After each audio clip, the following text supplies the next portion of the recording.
नचिकेत आमचं नातं विसरला हे एक वेळ मी मान्य केलंही असतं, पण आता तो जन्मदात्या आई वडिलांना घरातून बाहेर काढण्याच्या गोष्टी करतोय.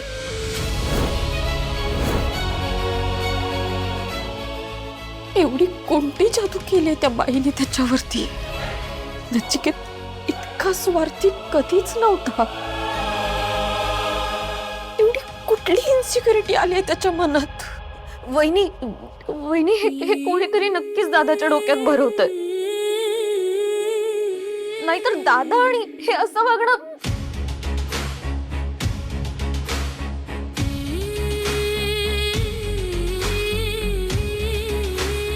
तो आता आपल्या कोणाचंच ऐकत नाहीये, फाईन, पण एक व्यक्ती आहे जिचं त्याला ऐकावंच लागेल.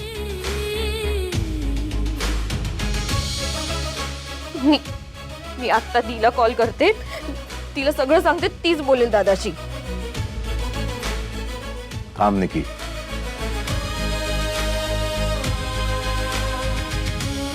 हे बघ बाळा, हे भोग आहेत आपले आणि आपणच भोगायचे.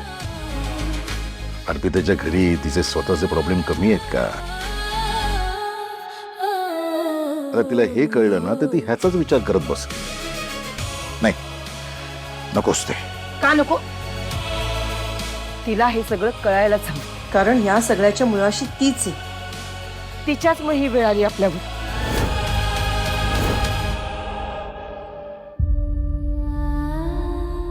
शंखनाद, बांगड्यांचा शंखनाद करणारे हात, आता ते हात भीक मागणार.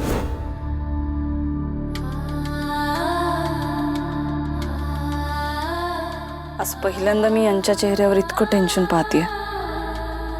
साहजिकच आहे. गेल्या काही तासांपर्यंत समर्पिता किचनला घेऊन आम्ही किती मोठी स्वप्न पाहिली होती आणि अचानक काही ध्यानीमनी नसताना हे असं.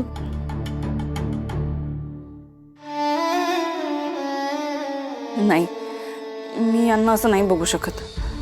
आजपर्यंत जेव्हा जेव्हा मला गरज होती मी खचले, तेव्हा तेव्हा माझी ताकद बनून माझ्या मागे उभे राहिले ते. आता माझी पाळी आहे. अहो,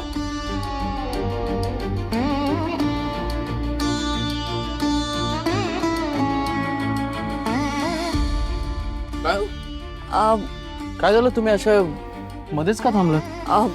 मला ना खूप भूक लागली आहे. आपण काहीतरी खाऊया का? इथे आजूबाजूला कुठलं बरं हॉटेल पण नाहीये. फार तर वडापाव वगैरे असं काहीतरी मिळेल. हो चालेल, वडापाव पण चालेल, पण खूप भूक लागली. आता नाही खाल्लं ना तर मला त्रास होईल. ठीक आहे, तुम्ही काळजी नका करू. मी बघतो आजूबाजूला काही मिळतंय का.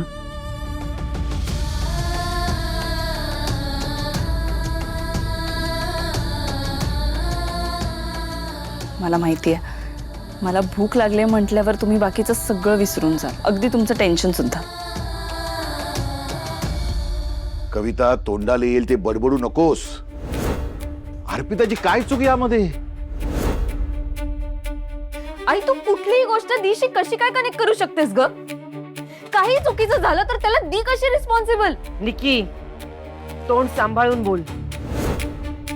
तुझ्या आईशी बोलतेस. तुझी ही पद्धत आहे माझ्याशी बोलायची? आई, कविता, निकी बरोबर बोलते. चूक आपल्या नचिकेतची आहे. तो आपला अन्याय करतोय. अर्पिताचा काय संबंध याच्याशी? तिचा संबंध आहे या सगळ्या गोष्टीशी. तुम्ही कितीही नाकारलं ना तरी सत्य हेच आहे. जर अर्पिताने ठरल्याप्रमाणे त्या वीराशी लग्न केलं असतं ना तर हे सगळं घडलंच नसतं. तिने एक चूक केली आणि सगळं चुकत गेलं. लग्न विराजने मोडलं, म्हणजे अर्पिताने नाही. हं? तो विराज आपल्याला इतका त्रास देतोय तरी तुला असं वाटतं की आपल्या अर्पिताचं त्या विराशी लग्न व्हायला हवं होतं? हं? अगं, आई आहेस का वैरीण? आई, दीची काहीच चूक नव्हती त्यावेळेस. मोठी आली दीचं गुणगान करणारी. स्वतःचं नुकसान होते ते बघा दी. आणि मी वैरीण म्हणा, मला वैरीण, पण मी घराचाच विचार करते. तुमच्या लेकीसारखं नाही. माहेरचे जगले काय, मेले काय, रस्त्यावर आले काय, आपण जराही कानावर घ्यायचं. नचिकेतच्या आयुष्याचं सुद्धा तिनेच नुकसान केलं आणि हिचंही करिअर गेलं. आता हिला बनवलंय आपल्यासारखं जेवण करणार. चालेल मला. माझे दी आणि जिजू इनाफ आहेत माझ्यासाठी. आणि मी तिथे काम करत होते ते आपल्या घरासाठी. मी मेहनत करत होते कारण त्या विराटचे उपकार नको आहेत मला. तू त्या रस्त्यावर येशील ना तेव्हा सुद्धा हेच बोल. आई कविता, बस झालं. मला आता या विषयावर चर्चा नकोय. माझ्या अर्पिताचा या प्रकरणाशी काही संबंध नाही. तर तिला यात गोवण्याचा आणि तिला हे सगळं सांगण्याचा कुणी प्रयत्नही करायचा नाही. नाही नाही म्हणजे नाही. आणि मला या विषयावर घरात चर्चा नकोय. ते चाललंय.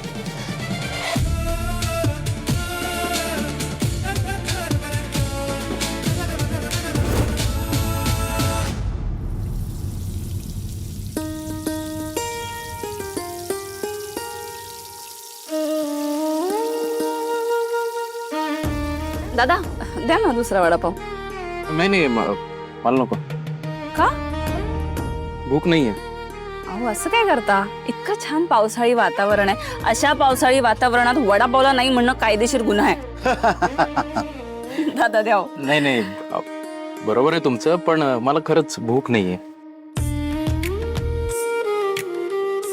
ठीक आहे. सॉरी हा दादा, ठेवून द्या हवा. अहो काय हट्टय?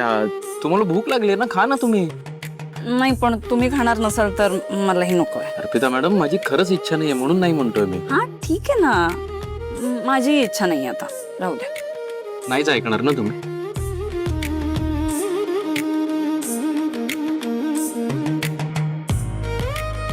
दादा द्या एक वडापाव. आता कसं एकदम गुड बॉय सारखे वागलात. अहो किती छान वातावरण आहे आणि त्यात गरम गरम वडापाव, हे असे गरम गरम तळलेले वडे, त्यात मस्त लसणाची चटणी आणि त्याच्या सोबतीला एक मिरची. हो हे काय, तुम्ही काय मिरची खाताय? नाही अजिबात नाही. मिरची नाही खायची का मी? अहो नाही मी अजिबात खाऊ देणार नाहीये तुम्हाला. अहो एखाद दुसऱ्या मिरचीने काही होत नाही खरंच. अर्पिता मॅडम, त्रास होईल तुम्हाला. अहो नाही होत, मला सवय आहे मिरच्या हे बघा, खायची. तुम्हाला मिरची खाताना पाहून मला त्रास होईल.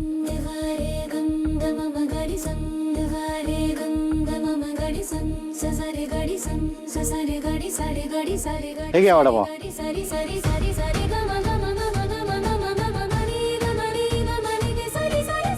ते मागच्या वेळेला वसाबी चटणी खाताना आठवतंय ना काय झालं होतं? अहो ते ती जापानी चटणी होती ना म्हणून त्रास झालेला.